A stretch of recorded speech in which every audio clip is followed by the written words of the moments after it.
By the time I turned onto my street that Thursday evening, I already had this weird feeling in my chest, like something wasn't sitting right. Maybe you know that feeling, when your stomach tightens before your brain catches up.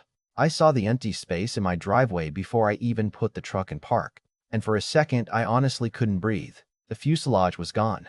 The left wing section, gone. The orange federal evidence tape that had been stretched across the frame, gone too. Just black tire marks across the concrete and a couple loose metal fragments glittering under the porch light like somebody had swept up a crime scene and forgotten a few pieces. I stood there with my keys still in my hand, staring at that empty patch of driveway, and all I could think was, no, no, no, no, not this. My name's Michael Carter. I'm 58 years old. I've been an aviation mechanic outside Sedona, Arizona for almost 35 years, and airplanes have been my whole life for as long as I can remember. My son Caleb picked that up early. Kid was flying before he could legally rent a car, had grease under his nails by 13, and this smile every time a propeller turned over like Christmas morning never stopped for him. He was 24 when he died. Even saying that still feels wrong, like those words belonged to somebody else. Last spring, he took his Cessna out over Red Rock Country on what should have been a routine solo route. Clear skies, calm air, nothing unusual. Then the engine quit. Investigators later said it looked like catastrophic fuel delivery failure. But that afternoon, nobody knew anything except the plane went down hard in the canyon and my son never came home. There are moments in life that split everything into before and after. That phone call was mine. For weeks, I barely slept. The National Transportation Safety Board started investigating immediately, and because I was both family and an aircraft mechanic, they asked if I could store part of the recovered wreckage temporarily at my property while they completed mechanical analysis. It wasn't the full aircraft, just critical sections, engine housing, wing root, pieces of instrument panel. There was paperwork, chain of custody forms, bright orange tags everywhere. Official, federal, serious. But honestly, none of that mattered to me nearly as much as one simple thing. Caleb was still somehow close to home. I know that probably sounds strange to somebody who hasn't buried a child, but every morning before work, I'd walk past that damaged wing and touch the aluminum where his hand had touched it 100 times. Some mornings I'd stand there longer than I meant to. Some mornings I talked to him, quietly. Like a fool maybe. Or maybe like a dad who still didn't know what else to do. Most neighbors left it alone. A few brought food. One older couple across the street dropped off pie and sat with me on the porch. But in every neighborhood, there's always one person who mistakes authority for personality. In our subdivision, that person was Linda Mercer, HOA president, mid-60s, perfect landscaping, perfect lipstick, drove a golf cart like it was a police cruiser. Linda had a way of smiling without warmth, like every sentence came with an invisible warning attached. The first letter arrived about 3 weeks after the wreckage was delivered. Property appearance violation. Temporary debris visible from street. I actually laughed when I read it because I thought surely nobody could be serious. Then another showed up. This one stronger. Community standards. Visual nuisance. Potential impact on home values. I walked straight to the HOA office carrying the federal paperwork and set it on Linda's desk. She looked over her glasses and said, "Michael, you understand residents are concerned." I told her, "That's part of my son's crash investigation." She folded her hands and gave me this practiced little nod, and we sympathized deeply. But rules still apply. I remember leaning closer and saying, "No, ma'am, federal law applies." She didn't like that. I could see it. But she backed off and said she'd review everything. A few days later, she emailed saying temporary storage was approved pending investigation. That should have been the end of it. It wasn't. Because apparently some neighbors had been complaining louder. And Linda loved complaints the way some people love coffee. She kept circling the issue, asking how much longer, mentioning aesthetics, talking about resale value like grief had to clear itself according to schedule. Then came Thursday, long day at the maintenance hangar, triple-digit heat. I got home, and the wreckage was gone. I called the HOA office immediately. Linda answered herself, calm as could be. "Yes, Michael," she said. "We had it removed." Just like that. Like she'd scheduled leaf trimming. I felt my whole body go cold. "You towed federal evidence?" She sighed like I was inconveniencing her. It had become an eyesore. Residents complained. "Rules are rules," I said. "Linda, that wreckage is under NTSB custody." And she actually laughed. I still hear it sometimes. "Well then," she said, They can pick it up at impound after fees are paid. That was the moment something inside me changed. Grief is one thing, helplessness is another. But hearing somebody casually treat the last physical evidence tied to your son like abandoned scrap metal, that does something permanent. I went straight inside, pulled every document I had, spread papers across the kitchen table Caleb used to sit at while eating cold pizza after flight practice, and started making calls with shaking hands. Because Linda Mercer had no idea what she'd just done, and before sunrise the whole damn neighborhood was going to find out. I called the NTSB field investigator first. His name was Richard Nolan, former Air Force, steady voice, never rattled by anything.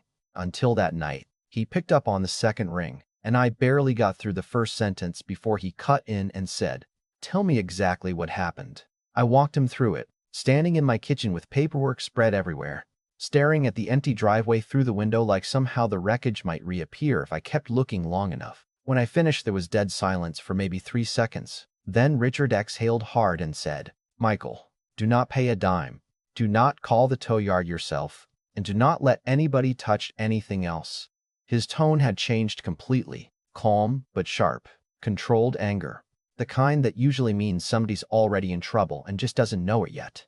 Within 40 minutes, he emailed me a formal federal custody notice stamped and signed, then copied Linda, the HOA board, the tow company, and a regional NTSB legal contact. The subject line read, "Unauthorized interference with active federal investigation." Even seeing that in writing made my pulse jump.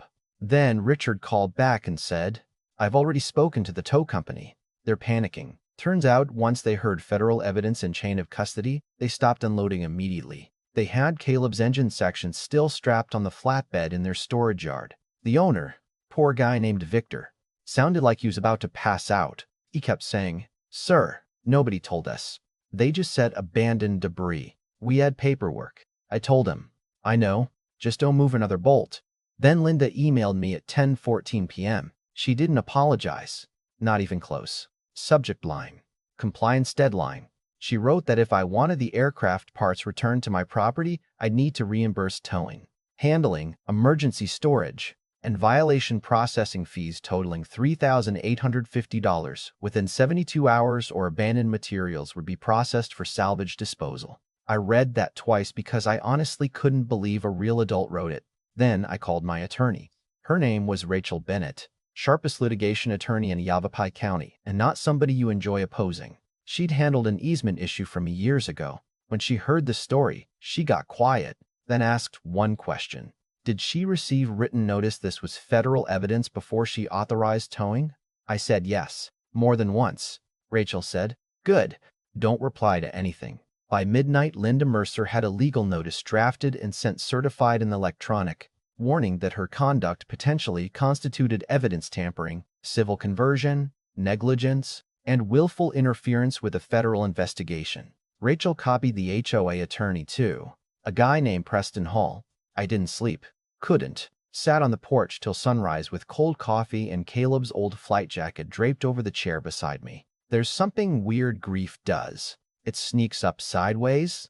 I kept remembering Caleb at 16 begging me to let him taxi a rebuilt trainer plane across a private strip. The grin on his face when I finally gave in. The way he'd yell over engine noise like he owned the sky already. Then the sun came up and my phone exploded. First Richard, then Rachel. Then Channel 8 local news. Rachel had a friend there and the producer wanted details. I said yes immediately. By lunchtime, a camera crew was parked across the street filming my driveway while I stood beside the empty concrete, explaining that part of my son's fatal crash investigation had been towed by our homeowners association. The reporter asked, "Did the HOA know what it was?" I held up the custody order and said, "They knew exactly what it was." That aired at 5. By 6:30, the neighborhood was on fire, and I mean that figuratively, though emotionally it might as well have been literal. My phone buzzed nonstop. Neighbors texting apologies, people knocking at the door. One retired couple admitted Linda had told them the wreckage was abandoned metal left there for months with no authorization. Another neighbor named Teresa said Linda had gone door to door gathering complaint signatures and told everybody it was devaluing the golf corridor. Teresa looked embarrassed and said, "Michael, if we'd known it was Caleb's plane, none of us would have signed anything." By evening, the HOA Facebook page was chaos. Then next door got worse. Hundreds of comments. Half furious at Linda, half stunned she ignored federal markings. Somebody posted screenshots of her compliance emails. Somebody else posted pictures of the orange evidence tape still attached before towing. Then the real avalanche hit. Richard called again. "The bureau's involved now," I said. "FBI?" He said yes. My stomach dropped. Apparently, the NTSB referred the case for criminal review because documented evidence had been knowingly removed after notice of federal jurisdiction. Linda's attorney suddenly got real polite. Preston Hall called Rachel and used words like misunderstanding and clerical confusion. Rachel put him on speaker while I sat there. Preston said, "Linda regrets how this unfolded." Rachel answered, "Interesting," because she seemed very confident in writing. He tried again. "Can we discuss a practical resolution?" Rachel leaned back and said, "Your client threatened to scrap evidence in a fatal crash investigation involving a deceased pilot." Practical left the room yesterday. I swear I almost laughed for the first time in months. Then Thursday evening, exactly 1 week after the tow, 2 federal vehicles pulled into the subdivision, followed by the impound truck carrying Caleb's wreckage back home. The whole street came outside. Kids on bikes. Golf carts stuck mid-road. People standing in driveways pretending not to stare while absolutely staring. Richard supervised every piece being unloaded. Gloves, paperwork, photos. Official as hell. Linda stood outside the HOA office in beige slacks and sunglasses like somehow that made her untouchable. Richard walked over, handed her documents, and spoke low enough I couldn't hear the whole thing, but I caught one sentence. "This is now evidence in 2 separate investigations." Her face changed. That perfect polished confidence cracked right there in front of everybody. She looked over at me, and for the first time there was no attitude left, just this hollow panic. She stepped toward me and said quietly, "Michael, I didn't realize." And I cut her off. "That's exactly the problem, Linda. You never realized anything outside your own rules." She looked like she wanted to say more, but Rachel walked up beside me and Linda thought better of it. That night, neighbors brought over dinner. Teresa brought lasagna. The retired couple brought pie again. Somebody left flowers next to Caleb's wing. I stood outside under the porch light, touching the aluminum and feeling something I hadn't felt since before the crash. Not peace exactly, but maybe momentum. Like the truth was finally moving in the right direction. Then Friday morning, the U.S. attorney filed formal charges, and the whole story somehow got even bigger than any of us expected. By Friday afternoon, every local station in northern Arizona had picked up the story. And once national outlets started reposting clips online, the whole thing took on a life of its own. My phone rang so much I finally silenced it and set it face down on the kitchen counter because I couldn't keep reliving the same explanation every 10 minutes. Rachel came by that evening with paperwork and one of those little bakery boxes she always brings when she knows something ugly is about to become official. She sat across from me at Caleb's table, opened the file, and said, "Linda Mercer accepted a plea agreement this afternoon." I just stared at her. "That fast?" Rachel nodded and slid the papers over. 8 months in federal prison. 2 years probation. A personal fine of $25,000 payable directly to me, plus cooperation with the investigation. The HOA board settled separately after their emergency meeting turned into a 6-hour public disaster. They reimbursed every towing and storage charge, paid federal obstruction penalties, and agreed to monthly damages for 6 months.